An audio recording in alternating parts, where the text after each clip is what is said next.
Okay मेरे ख्याल से फर्स्ट लुक में तो देख के मुझे लग रहा था कि थोड़ा गेम चेंजर टाइप का होगा M&M का ये जो मामला है। और वो फुटेज वगैरह देखिए आप इसकी थोड़ी सी, और जैसे हम कह भी रहे थे कि M&M के लिए कल बड़ा दिन था और वो लॉन्च हुई, तो लॉन्च में तो बिल्कुल चकाचौंध करने वाली लॉन्च थी।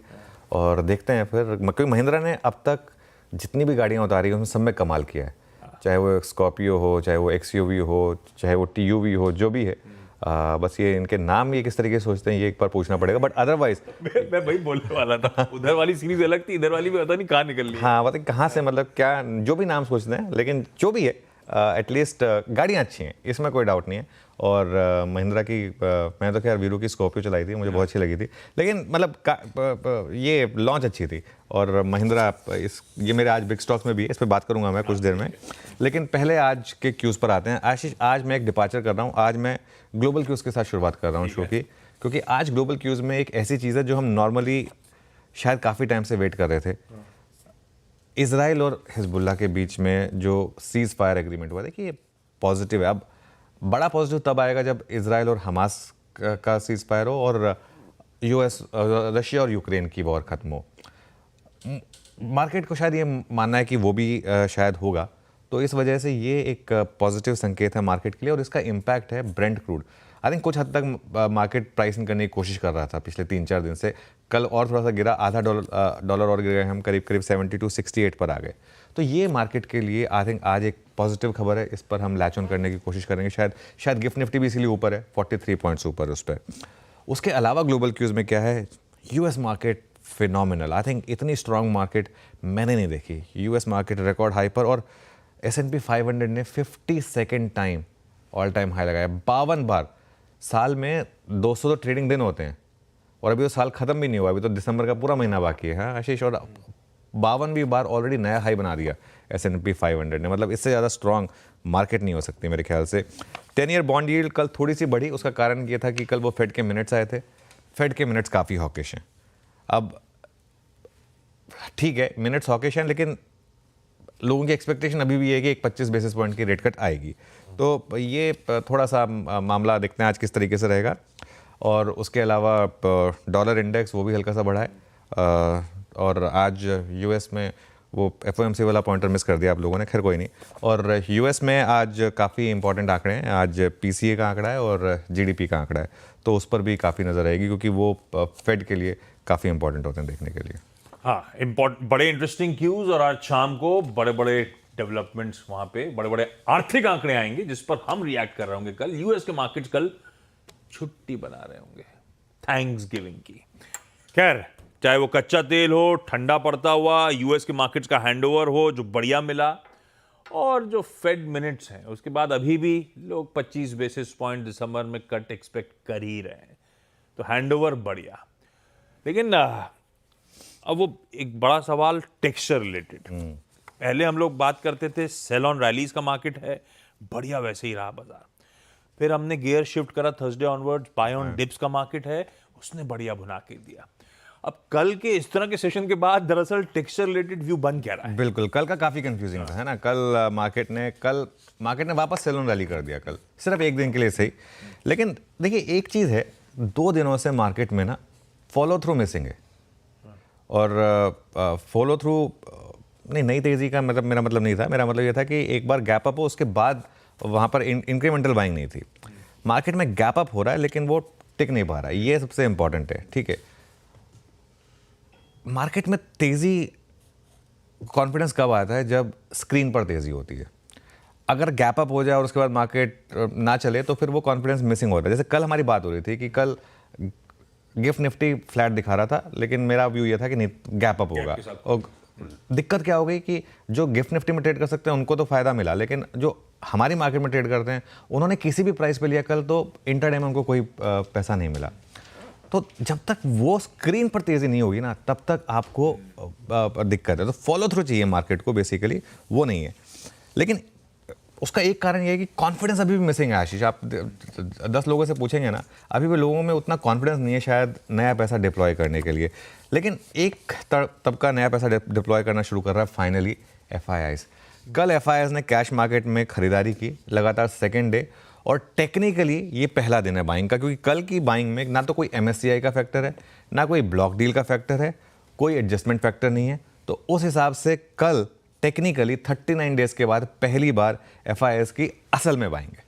उससे पहले वाली जो बाइंग थी उसमें वो भाई HDFC बैंक का फैक्टर इन्वॉल्व था कल, लेकिन बाइंग थी। लेकिन इनको गेस करना बहुत टफ हो गया है, क्योंकि 3 दिन से वो शॉर्ट काट रहे थे, कल इन्होंने वापस शॉर्ट जड़ दिए। कल थोड़ा सा इंटरेस्टिंग था कि कैश में बाइंग हुई लेकिन शॉर्ट आ गए। लेकिन एक चीज़ है, अगर FIS की कैश में बाइंग, ये जो 2 दिन की बाइंग हुई है, ये अगर ट्रेंड बन गया ना तो मार्केट में फिर बड़ी तेज़ी होगी, क्योंकि उसके बाद ना फिर अपने आप मूड माहौल अच्छा हो जाएगा। क्योंकि बिग ब्रदर अगर आ जाए तो फिर छोटे भाई का कॉन्फिडेंस वैसे ही अपने आप आ जाता है ना, तो वो इस समय मार्केट में भरोसा बढ़ेगा मार्केट में इस समय। लेकिन अब हम जो अगले 2 दिन है ना, ये मेक और ब्रेक हैं। मेक और ब्रेक 2 दिन इसलिए है क्योंकि एक तो आज बैंक निफ्टी की मंथली एक्सपायरी है, एक कल निफ्टी की मंथली एक्सपायरी है, और मार्केट में जो पोजीशनिंग है उसके हिसाब से दिसंबर सीरीज में रोल ओवर कैसा होगा, ये सबसे क्रूशियल और क्रिटिकल सवाल है। FIS शॉर्ट है ना, मार्केट में 1.5 लाख के करीब शॉर्ट कॉन्ट्रैक्ट्स हैं, ये क्या कवर होंगे या रोल होंगे? कवर हुए अगर तो क्या मार्केट में रैली आएगी, या फिर ये बस जब मार्केट फ्लैट होगा उसमें कवर करके निकल जाएंगे? ये मतलब आई थिंक कुछ बड़े सवाल होंगे। तो मेरा ये मानना है कि अगर आप 24,350 के ऊपर बंद हुए तो बड़ा पॉजिटिव है मार्केट के लिए, और अगर आप 23,950 के नीचे बंद हुए तो बड़ा नेगेटिव है मार्केट के लिए। सिंपल, ये 2 लेवल्स हैं क्लोजिंग लेवल पे वॉच आउट करने के लिए। अगर आप इंडेक्स में इस तरीके की वॉलेटिलिटी नहीं ले सकते तो एक अप्रोच ये है कि आप शेयर स्पेसिफिक हो जाए, स्टॉक स्पेसिफिक अच्छे स्विंग्स मिल रहे हैं, रिलेटिव स्ट्रेंथ जहां पर है वहां फोकस करें। आई थिंक 6 महीने से एक बात हो रही है इस चैनल पर कि आपके पोर्टफोलियो का 25 से 35% IT में होना चाहिए, जैसे फॉर एग्जांपल। ये एक अप्रोच हो सकती है अगर आप इंडेक्स में थोड़ा सा इस समय अवॉइड करना चाहते हैं तो। बहुत बढ़िया। ग्लोब की बातचीत हो गई, बाजार के टेक्सचर की बातचीत हो गई। मैं सेटअप पे जाऊं उससे पहले, आज कई बार एक ही वर्ड बार बार लौट के आ रहा है, IT। अब वो हमने बैंक की तो बहुत बार चर्चा करी कि कैसे निफ्टी के सामने बैंक निफ्टी बेहतर पायदान पे खड़ा था, ये IT लेकिन जो अब आउट परफॉर्म कर रहा है, इस पे बातचीत कर ली जाए। इसके पीछे रीजन क्या है, क्या दिखता है आपको, क्या रीजन? क्या ट्रम्प साहब का आना, क्या फेड के कट्स, क्या अमेरिका इंक का अच्छा परफॉर्मेंस, ये IT का आउट परफॉर्मेंस के पीछे रीजन है क्या? देखिए IT में क्यों है इतनी तेजी, इसका आई थिंक आपको इसका सबसे बड़ा आंसर मिलेगा जब IT ने 3 क्वार्टर पहले, IT इंडेक्स का 1 साल का चार्ट रखते हैं, करीब 3 क्वार्टर पहले IT ने जब नंबर्स खराब आ रहे थे वहां से चलना शुरू किया था। ठीक है, जब भी कोई सेक्टर खराब खबर पे गिरना बंद करे तो वो वहाँ पे एक साइन दे रहा होता है कि वो एक नई तेजी की शुरुआत है। उसके बाद जो पिछले क्वार्टर के नंबर्स आए ना, उन्होंने एक तरीके से रीअफर्म किया उस चीज़ को कि यहाँ पर अब नंबर्स ठीक ठाक हैं, और एक ऐसा सेक्टर है जहाँ पर अब हर तरीके से ट्रिगर्स जो हैं वो पॉजिटिव है। एक तो चाहे आप लार्ज कैप IT देखें, चाहे आप मिड कैप IT देखें, सिर्फ एक TCS को छोड़ दें तो बाकी सबके नंबर्स काफ़ी स्ट्रॉन्ग थे। और यही एक कारण है कि TCS में सबसे लास्ट में रैली आई। अब आप देखें, अगर पिछले 3-4 दिन से रैली TCS में आ रही है। इनफैक्ट ये TCS का 1 महीने का चार्ट है, 6% ऊपर है। अगर आप इसका 3 महीने का चार्ट देखेंगे तो TCS पहले नहीं चला था, TCS ने अब चलना शुरू किया। और ये देखिए, ये TCS का चार्ट है, ठीक है, पूरा IT बहुत स्ट्रॉन्ग रहा है। TCS, मैं बार बार मेरी नज़र TCS पर इसलिए जा रही है क्योंकि TCS अभी भी अपने हाई से दूर है, और 4500 वाला स्टॉक करेक्ट होकर आ गया था आई थिंक 38-3900 तक। लेकिन पिछले 2 हफ्ते में जो TCS में तेजी आई ना, कुछ गजब यहाँ पर मूव बन रहे हैं। आई थिंक बहुत सारे लोग यहाँ पर एक शायद फ्रेश बेट ले रहे हैं। जो FI की बाइंग भी आई ना पिछले 2 दिन की, उससे मुझे लग रहा है काफ़ी हद तक हिस्सा शायद एक TCS का भी हो सकता है। तो वो जब किसी सेक्टर का लार्जेस्ट स्टॉक चलने लगता है ना, वो सेक्टर के लिए बड़ा पॉजिटिव होता है। तो इस सेक्टर का लार्जेस्ट स्टॉक चलने लगा है।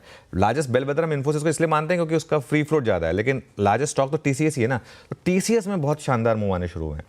और एक और चीज़, TCS में अच्छे मूव क्यों आ रहे हैं? अगर देखिए, मिड कैप IT कभी भी आउट परफॉर्म कर सकती है क्योंकि उनके अपने छोटे मोटे क्लाइंट्स होते हैं इधर उधर। लार्ज कैप IT को आउट परफॉर्म करने के लिए एक ब्रॉडर US इकोनॉमी में स्ट्रेंथ की ज़रूरत है, जो अब इस समय विजिबल है। US इकोनॉमी में स्ट्रेंथ, और मार्केट ही मान के चल रहा है कि जब डोनाल्ड ट्रंप ऑफिस अज्यूम करेंगे तो अमेरिकन इकोनॉमी काफ़ी स्ट्रांग होगी। डोनाल्ड ट्रंप के साथ आपके मतभेद हो सकते हैं, लेकिन इसमें कोई डाउट नहीं है कि वो US इकोनॉमी के लिए अच्छे प्रेसिडेंट रहे थे। US इकोनॉमी ने उनकी टेन्योर में काफ़ी आउट परफॉर्म किया था, और यही लोग अज्यूम कर रहे हैं कि यही होगा। लोग वापस स्पेंड करेंगे, डिस्क्रिशनरी कंजम्पशन वापस बढ़ेगी, डॉलर इंडेक्स भले ही पिछले 2-3 दिन में कूल ऑफ हुआ, लेकिन डॉलर इंडेक्स जब से वो चुन के आए हैं, कहाँ हम एक समय 100 ब्रेक करने की तैयारी कर रहे थे, कहाँ हम इस समय 106, 107 के आसपास खड़े हैं, 107 के आसपास खड़े हैं। तो डॉलर मजबूत है, रुपी ऑल टाइम लो लगा ही रहा है कंटिन्यूसली। तो ये सब चीज़ें जो हैं ये IT के लिए पॉजिटिव है। और एक एक्सपेक्टेशन ये है कि अमेरिका में जिस तरीके से आप पिछले 3-4 दिन से देखिए, डाउ जोन्स आउट परफॉर्म कर रहा है, S&P आउट परफॉर्म कर रहा है, क्योंकि ओल्ड इकोनॉमी के भी वहाँ पर एक कमबैक की एक्सपेक्टेशन है कि BFSI सेक्टर वहाँ पर अच्छा करेगा। तो ये कुछ कारण है जिसकी वजह से ये IT में इस तरीके की आप मजबूती देख रहे हैं।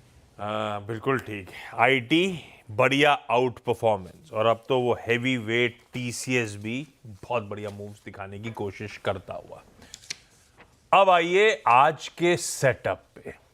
कुछ सटल से हिंट्स आए, FI ने कैश में क्या करा, वायदा में किस तरह से तस्वीर बदली हुई लेकिन नजर आ रही है।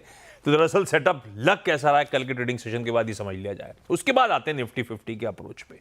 कैसा लग रहा है सेटअप? देखिए, FI की बाइंग है, इसमें तो कोई डाउट नहीं है। और DIs ने सेल किया उसके सामने 1100 करोड़ की FI की बाइंग है। DIs ने थोड़ा ज़्यादा बेच दिया उससे, 1900 करोड़। अच्छा, बाय द वे आप गिफ्ट निफ्टी देखिए, थोड़ा अब पिकअप कर रहा है, करीब करीब 55 पॉइंट आशीष। और कल क्लोजिंग में ये व्यू ही था कि आप लॉन्ग कैरी करके जाइए, क्योंकि मार्केट आपको मोस्ट लाइकली गैप अप ही दे, शायद गैप डाउन आ दे। तो देखते हैं वो गैप अप वाकई में कन्वर्ट होता है या नहीं। कल तो बड़ा गैप अप मिला था। खैर, वो बार्स आएंगे आपकी स्क्रीन पर। परसों का बार ऑब्वियसली बार बार रिपीट करेंगे हम जब तक ये बार अब स्क्रीन पर रहेगा। वो MSCI रिलेटेड बाइंग थी 9948 करोड़ की, लेकिन जो भी था थी तो बाइंग ही। और कल का बाय 1158 करोड़, जिसमें कोई MSCI नहीं है, कोई ब्लॉक डील नहीं है, तो ये एक अच्छा नंबर है। और अब वो जो लास्ट 38 सेशन की हम बात करते हैं, अब वो शायद धीरे धीरे रिपेयर होना शुरू होगा। अब एक बार F&O की टेबल रखते हैं सेटअप में। क्लाइंट की पोजीशन कैसी है और FI की पोजीशन कैसी है। क्लाइंट्स अभी भी करीब करीब 3.92 लाख लॉन्ग पर हैं और 2.18 लाख शॉर्ट पर हैं। FIs 1.42 लाख लॉन्ग पर हैं और 2.65 लाख शॉर्ट पर हैं। क्लाइंट्स लगातार लॉन्ग अनवाइंडिंग कर रहे हैं। कल भी लॉन्ग अनवाइंडिंग हुई उनकी, 13,774 कॉन्ट्रैक्ट वहाँ पर कम हुए। और FIs की तरफ से कल लॉन्ग कम हुए और शॉर्ट थोड़े से ऐड हुए। तो शॉर्ट कल काटे किसने? प्रोप्राइटरी ट्रेडर्स ने। FIs ने क्या किया इंडेक्स फ्यूचर्स में? 4 दिन से FIs की बाइंग चल रही थी इंडेक्स फ्यूचर्स में, कल सेलिंग आ गई वापस। इंडेक्स फ्यूचर्स में 1100 करोड़ की सेलिंग है, हालांकि स्टॉक फ्यूचर्स में थोड़ी सी बाइंग आई है, करीब करीब 600 करोड़ की विद इन इंडेक्स फ्यूचर्स। लेकिन एक चीज़ इंटरेस्टिंग है कि बैंक निफ्टी में और निफ्टी में दोनों में कल सेलिंग है, लेकिन बैंक निफ्टी में थोड़ी ज़्यादा सेलिंग है। आई थिंक वो थोड़ा सा जो लॉन्ग अनवाइंडिंग है वो शायद वहाँ पर हुई होगी, और वो स्क्रीन पर आएगा आपका, जिसमें कह रहा हूँ 2-3 दिन से बाइंग चल रही थी, कल फाइनली यहाँ पर सेलिंग आ गई। और अब आते हैं सिर्फ FIs के लॉन्ग शॉर्ट पर। 8,500 लॉन्ग कट हुए और 5,800 शॉर्ट ऐड हुए। और वो टेबल आएगी आपकी स्क्रीन पर, टेबल या ग्राफ जो भी रेडी हो। देखिए पहले ग्राफ लो से तो इम्प्रूव हुआ, लेकिन कल हल्का सा डिप आया। और अगर आप टेबुलर फॉर्मेट में देखेंगे तो हम जो 1,08,000 शॉर्ट पर पहुंच गए थे, वो वापस बढ़कर 1,23,000 पर आ गया। ध्यान रखिएगा, हमारा पीक करीब करीब 2.25 लाख का था, तो उससे तो नीचे हैं, लेकिन 2.25 लाख के करीब अभी भी लॉन्ग कॉन्ट्रैक्ट्स हैं। इंडेक्स ऑप्शंस के आंकड़ों में बहुत कुछ खास है नहीं, तो इंडिया विक्स और पुट कॉल रेशो पर आते हैं। इंडिया विक्स भी फ्लैट था एक्चुअली, कल कुछ बहुत ज़्यादा नहीं हुआ। मार्केट ही कल इस तरीके का था। 15.3 पर इंडिया विक्स था और पुट कॉल रेशो अभी भी 1.04 पर है। अभी भी स्पेस है पुट कॉल रेशो में। और बैन की जहाँ तक बात है, कोई स्टॉक बैन में ऐड हुआ नहीं। और इनफैक्ट अब जितने बचे हुए स्टॉक्स थे वो सारे के सारे अब बैन से बाहर आ गए। आरती इंडस्ट्रीज, ग्रैन्युअल्स और GNFC। मुझे याद नहीं है लास्ट कब था जब एक्सपायरी वीक में कोई भी स्टॉक बैन में नहीं था। इसका मतलब आज हेवी रोल ओवर्स होंगे कई स्टॉक्स में, और हो सकता है इसका मतलब है आज काफ़ी स्टॉक बैन में ऐड हो सकते हैं। और अगर ऐसा हुआ तो इंटरेस्टिंग होगा कि सीरीज़ के शुरू में भी शायद कुछ 1-2 स्टॉक बैन में हो, लेकिन अभी के लिए कोई स्टॉक बैन में नहीं है। सेटअप पॉजिटिव है, इसमें कोई डाउट नहीं है। सब अच्छा ही साउंड कर रहा है। ग्लोब हैंडओवर बढ़िया दे गया, टेक्सचर बढ़िया है, IT आउट परफॉर्म कर रहा है, एक हैवी वेट पॉकेट, सेटअप अच्छा लग रहा है। और निफ्टी के इंडिकेशंस आज के धीरे धीरे अब तेजी तूल पकड़ रही है।